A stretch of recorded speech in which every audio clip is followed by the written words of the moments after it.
새해 쇼파 나팔 소리로 시작하는 매일 말씀 묵상입니다. 약속의 땅을 향하는 광야 여정에서 새해 아침을 알리는 나팔 소리를 떠올려 보았습니다. 함께하는 모든 분들과 가정과 일터에 하나님의 은혜와 그리스도의 평강을 기원합니다. 묵상 말씀은 시편 23편입니다. 봉독합니다. 여호와는 나의 목자시니 내게 부족함이 없으리로다. 그가 나를 푸른 풀밭에 누이시며 쉴 만한 물가로 인도하시는도다. 내 영혼을 소생시키시고 자기 이름을 위하여 의의 길로 인도하시는도다. 내가 사망의 음침한 골짜기로 다닐지라도 해를 두려워하지 않을 것은 주께서 나와 함께 하심이라. 주의 지팡이와 막대기가 나를 안위하시나이다. 주께서 내 원수의 목전에서 내게 상을 차려주시고 기름을 내 머리에 부으셨으니 내 잔이 넘치나이다. 내 평생의 선하심과 인자하심이 반드시 나를 따르리니 내가 여호와의 집에 영원히 살리로다. 하나님의 말씀입니다. 하나님 감사합니다. 왜 고통을 당하는가? 고통에는 이유를 아는 고통과 이유를 모르는 고통이 있을 수 있습니다. 이유를 알 수 없을 때 고통의 아픔은 더 큽니다. 고통의 이유에 집착하면 고통은 인생을 지배할 것입니다. 삶의 생명력과 기쁨은 시들고 내면에는 자책과 우울, 죄책감, 수치심, 배신감, 분노와 원망 등 유해가스가 차오르며 숨통을 죄어 옵니다. 그러나 고뇌할지라도 고통의 의미와 목적을 찾고자 할 때 삶은 저항력과 생명력을 회복합니다. 고통의 골짜기에서 사망과 생명의 길이 나뉩니다. 창조주가 인간에게 주신 최고의 선물은 선택할 수 있는 자유입니다. 이런 관점에서 4절은 고통의 골짜기를 지나는 기도자가 선택할 자유로 죽음이 아닌 생명의 길로 나아가는 용기 있는 과정입니다. 용기의 근원은 함께 하시는 하나님이십니다. 5절과 6절에서 고통의 의미를 기도자는 간증합니다. 5절, 주께서 내 원수의 목전에서 내게 상을 차려주시고, 상은 어머니의 밥상을 생각나게 합니다.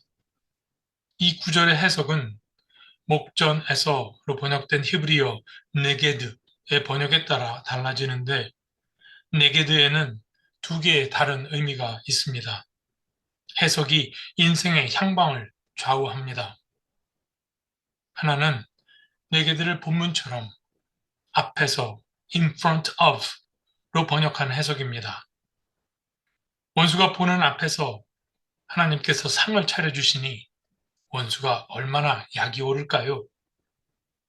이 해석에서 상은 밥상, 식탁의 의미보다는 보상의 개념이 더 강합니다. 그래서 죽음의 고통을 지나온 것이 무슨 상을 받을 만한 일인가 의아하게 생각하게 됩니다. 왼수에게서 벗어나고 싶은데 고통 뒤에도 왼수를 의식하다니 왠지 해석이 왼수에 더 초점이 맞춰진 듯합니다. 다른 해석은 네게드를 반대로 opposite로 번역한 해석입니다. 이 배경에는 유대인의 애도 문화가 있습니다. 유대인들은 상을 당한 이웃이 충분히 애도할 수 있게 애도 기간 동안 여러 음식을 해갖고 가서 식탁을 차려주고 애곡하며 함께합니다. 고통받는 사람을 배려하고 고통을 함께 나누며 하나가 되는 것입니다. 이것을 히브리어로 쉬바라고 합니다.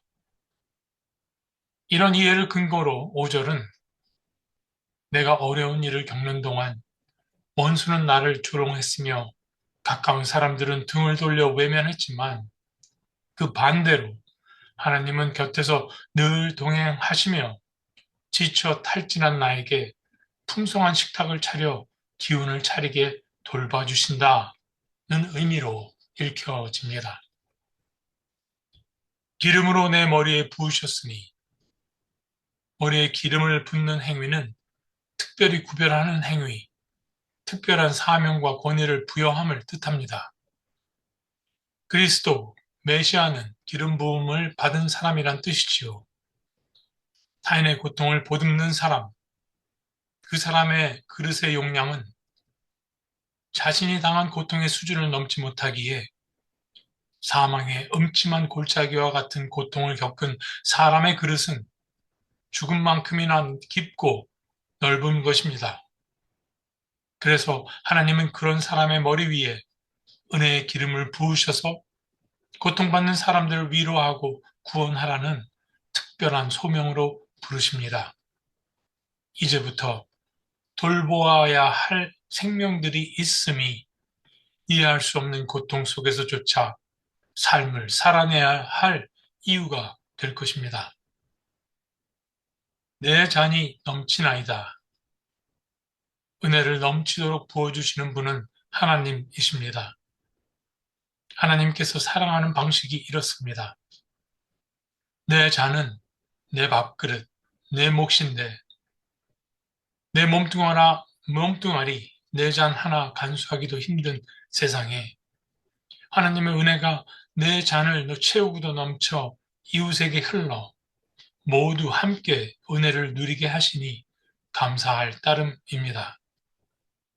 당연에는 감사가 없다는데 고통의 골짜기에서 쏟아냈던 한숨과 탄식이 감사가 되어 있다니요. 그래서 감사는 고통의 의미를 깨달은 사람만이 드릴 수 있는 제사입니다. 감사는 결코 강요될 수도 되어질 수도 없는 것입니다. 6절 내 평생의 선하심과 인자하심이 반드시 나를 따르리니 이 번역은 아쉽게도 고난을 통해 소명과 감사에 이르게 된 지도자를 향한 하나님의 사랑을 충분히 표현하지 못합니다. 하나님의 선하심과 인자하심, 즉 하나님의 한결같은 사랑 헤세드에는 독특한 성품이 있습니다. 이를 체험했던 기도자는 헤세드의 성품을 히브리어 라다프라는 동사로 표현했습니다. 이 동사는 사냥개가 사냥감을 쫓는 맹렬한 추격을 뜻합니다. 영어로는 running after, chasing after입니다. 하나님의 헤세드가 마치 천국의 사냥개와 같다는 비유입니다. 하나님의 사랑을 한 번 맛본 사람은 그 사랑에서 벗어날 수 없습니다. 언제 어디서나 하나님의 사랑이 그 사람을 쫓아 함께 하시기 때문입니다. 내가 여호와의 집에 영원히 살리로다. 하나님의 사랑이 언제나 나를 감싸심으로 나는 사랑과 평화와 정의와 공의의 하나님 집에 늘 안식할 것이라는 기도자의 믿음입니다. 죽음 이후 하나님의 집에 이르게 될 것이라는 소망의 표현임과 동시에 하나님의 은혜가 차고 넘치는 현재 일상의 삶이 하나님의 집이라는 믿음의 고백이기도 합니다.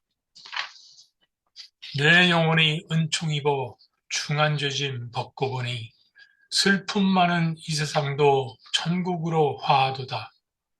주의 얼굴 뵙기 전에 멀리 뵈던 하늘나라 내 맘속에 이루어지니 날로 날로 가깝도다.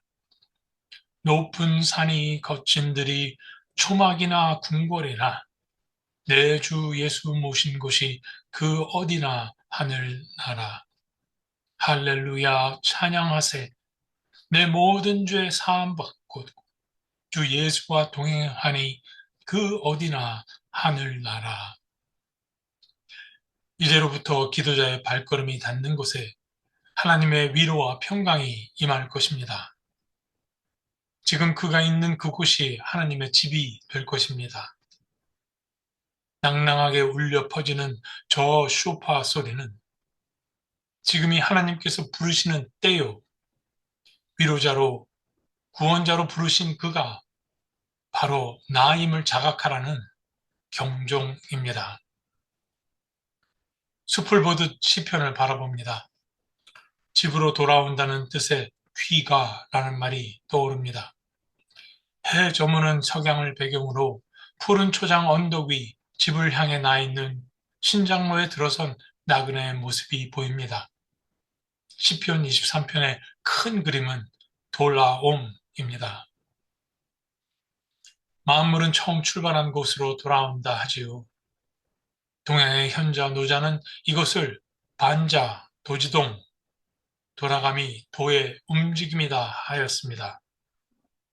문제는 돌아갈 곳, 집입니다. 돌아갈 항구를 모르는 배는 항해라 하지 않고 표류한다 합니다. 때가 되어 돌아가야 함에도 들어갈 집을 모르고 서성이는 사람들, 그 사람을 홈리스라고 합니다. 죽음 이후에 그리고 지금 나는 돌아갈 집이 있습니까? 어디에 있습니까? 집 있는 나를 향한 하나님의 뜻은 무엇입니까? 이 질문으로 시편 23편 묵상을 마칩니다. 주님, 고통의 골짜기에서 동행하시며 함께 아파하시고 아픔과 서름의 눈물이 감사의 눈물 되게 하셨습니다. 주님께서 저를 위로자요, 구원자로 부르실 때 내가 고통받는 이웃을 위해 무엇을 할 수 있을까 여쭙니다. 애통하는 저들 곁에 다가가 함께 하신 주님의 마음을 주옵소서. 저희가 함께 할 때 위로와 평강의 기름을 부어 주옵소서. 저희의 참 위로자요 구원자 되시는 그리스도 예수의 이름으로 기도드립니다. 아멘.